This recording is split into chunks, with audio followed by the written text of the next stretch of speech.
Play, Antonio Gibson waltzed in for a touchdown that seemed to open the floodgates. So, Shannon, which fourth down decision was worse? Well, Skip, it's like asking the question, which is heavy, a ton of bricks or a ton of feathers? Well, a ton of bricks and a ton of feathers, they're one and the same. Just because they're feathers and one bricks doesn't mean anything. There's still a ton. Skip, let's start with the first one, Skip. It's fourth down. You're in the second quarter. The score is 10-10. 10-10. Why would you do, Skip, just punt the ball and play defense? Because what you just did, what you just told your defense, you said, come here, guys, huddle up. I don't trust you. You call your whole team up, and you tell your team, hey, guys, offense, I don't trust the defense. So I want you guys to go for it. They're like, Coach, we're on our own 34. I know we're on our own 34, but I don't trust those guys. So I need you to go get the first down to keep those guys off the field. Okay, remember, it's 1 foot that you need. Yes! Are you also going to tell your offense, I don't trust you to get 1 foot? Skip, at that situation, I don't believe the analytics says in that situation, at that time of the ball game, that's the move to make. Because basically what you've done, even if they don't move the ball up, you're in field goal range. And then on top of that, you say this tight end lost his mind and jumps on top of the guy. Lost his mind. I don't know what happened. And it goes, a Stanford guy. It goes from the 34-yard line, Skip, down to the 19. Yep. So you're definitely in field goal range now. And then like 3 or 4 plays later, he's in the end zone. Yep. The second one, Skip. Now, it's 20-15, 12-21 left in the ball game. Now, the 2 previous possessions, you're going 3 and out and a pick. That's what your defense had done. And you say, you know, hey, I think we ought to fake punt it here. But it's 4th and 10. Oh, we'll catch him by surprise. Okay, what's the call? Well, what we're going to do, we're going to flip it back to Cedric Wilson. He's going to bubble back about 10, 15 yards behind the line of scrimmage, and we're going to try to put the guy in a high-low situation. We'll run one guy to the 7, and we'll bring what you call... Really, Skip? You thought that Mike McCarthy, you signed up on that? John Fossil, I've known you since you're probably 10. Because his father was? He was my offensive coordinator. Yep. Jim Fossil. Really built the offense around me, so a lot of credit that you see that I became, the player that I became because of his John dad. Bones Fossil is the special teams coach now of the Cowboys. Yes. Okay. I think sometimes, Skip, we play to our reputation. He has a reputation. Remember the throwback pass? He threw, even when he was with the Rams, he beat Seattle on a very similar play. He did. He did this against the Cowboys. Had a play where they threw it back. The guy pretended like, oh, I'm my hamstring. And he jogged out the field. They throw it back across the field, and he run it down. Bruh, there's a time and a place. This wasn't a time and a place that you bring that play to your head coach and say, let's do this. Mike McCarthy, at the end of the day, you're culpable for this because you had to have signed off on it. Just like I don't blame the offensive coordinator for calling it. Darrell Bevel was the offensive coordinator that called it. But Pete Carroll had to sign off on it.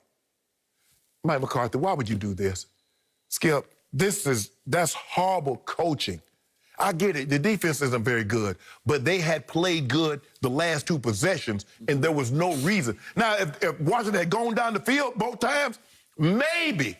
But Skip, in that situation, that far backed up, I'm not going. Some guys like Coach Belichick, the difference between Coach Belichick and a lot of coaches, he understands situations. And I don't know if Mike McCarthy understood the situation, but you overvalued his coaching prowess because he had 2 historically great quarterbacks, and you thought he was a great coach. And he has a Super Bowl. Thanks to Aaron Rodgers. Thanks to my guy. Well, at least Mike McCarthy didn't screw it up that year, right? Yeah, exactly. Okay. Since you won't pick a side on this, you're 50-50 bricks and feathers. Yes. I will tell you, for me, as a lifelong Cowboy fan, the fake punt was 100 times worse than the 4th and a foot decision to go for it. The 4th and a foot was just a foot. And again, I like telling my offense, I trust you, even against that front with 5 first-round picks in the rotation. Why would you? Because I can get a foot. But you say you don't trust Zeke. I don't, but I trust Andy Dalton to make a throw to an open receiver. He's very accurate and very poised in the pocket. And you know and I know there's not going to be a lot of pass rush on that team because it's going to be hold that line. Right. It's going to be a lot of elephant warfare, a lot of helmet to helmet, a lot of grunting and groaning. And Andy is going to have a second longer to throw it to a probably open receiver who is almost certainly going to be single covered. And it was CeeDee Lamb on Ronald Darby, who they'd already picked on for a 54-yard touchdown. Well, who were they picking on him with? Coop. CeeDee Lamb. They did with Coop. Yes. Yeah, okay. Well, put Coop over there. Okay, maybe they thought Coop would draw a little more attention since he is obviously the #1 receiver and he just burned them already. But CeeDee Lamb is their big playmaker on 4th and short. He's so physical that he can wall off, he can screen off a defender a little better because he's just a bigger, stronger kid, right. Okay? So he made the correct play. They made the correct decision to throw. Darby played it great, but he played it way too well because he got there way too early, and he tackled him before the ball got there. Let me ask you a question. It should have been a flag, and it should have been converted. Skip, if you're a DB, it's 4th and inches. You think they're going to run a 5-yard stop route, or you think they're running a go? Well, again, just me. If you're going to gamble on the foot, I would gamble on the go because the go probably has a shot to be way open. It has a better shot of being open, but guess what? I agree. But they know you're not going to do that. Okay, but every once in a while, I see somebody just go for broke in that situation and hit one. Oh, they do. And I would have been I would have been rolling on the floor if he had hit that for a touchdown. Skip, let me tell you what Terrence Buckley, Terrell Buckley. Terrell Buckley, yep. He said, and they asked him, man, he's a cornerback. He was a cornerback. Yep. He gambled a lot. Oh, did he? He said, well, they asked him, they said, well, why do you pick so many of these short passes off? He said there are more slants and stop routes than go routes in the playbook. That is true. So guess what? No, that's a good point. But you are going to get burned. You gonna give it up. Okay, now let's go to the 4th down. It was simply the single dumbest play selection on a fake punt I have ever seen in all my too many years of watching professional football. I still can't process how stupid even the idea of it was because I'm going to go you one better on what you said about the previous 2 series, the defense. Let's go through the whole second half. What happened as the half opened? Zeke fumbled and gave him the ball at the Dallas 33-yard line.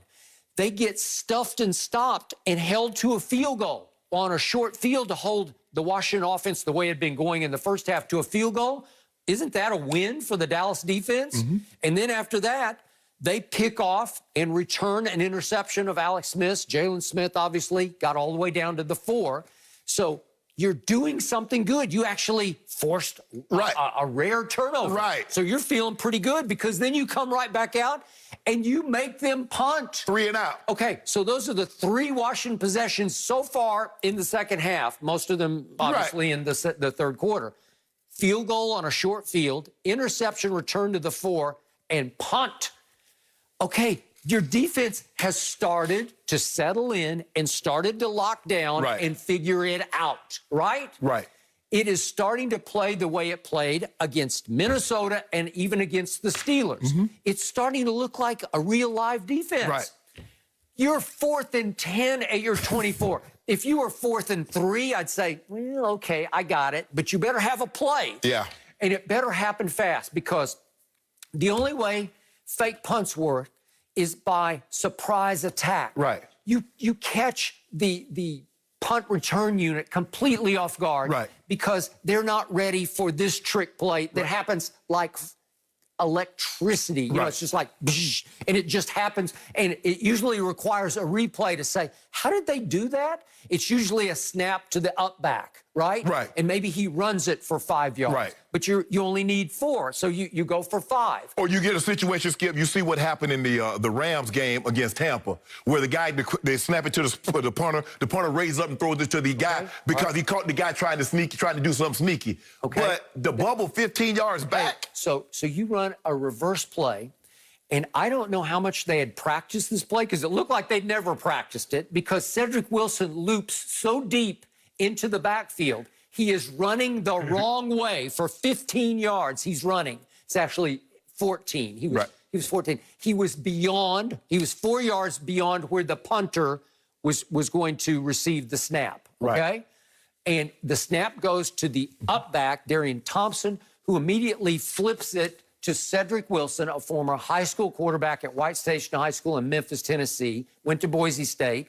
He is running backward. That's what horrified me. Right. He's going the wrong way. You have to cut that short where you force the defense to make a play. He's going so deep, the defense has plenty of time to say, aha, that's what you're going to do. Skip, if you look at 47, the way he plays, if you set up a fake, Skip, you got to have the guy do the same thing every single time. So 47 says, hold on, I didn't even block him, and he ran up in there. Why would he do that? Because every other time, he tried to release outside. Okay, so he's the gunner, C.J. Goodwin, and he runs a pass route. Yes. Clearly, he is cutting up inside. Right, and so you see Hudson, he takes one step, he's like, nah, this don't smell right. It didn't smell right, So- okay?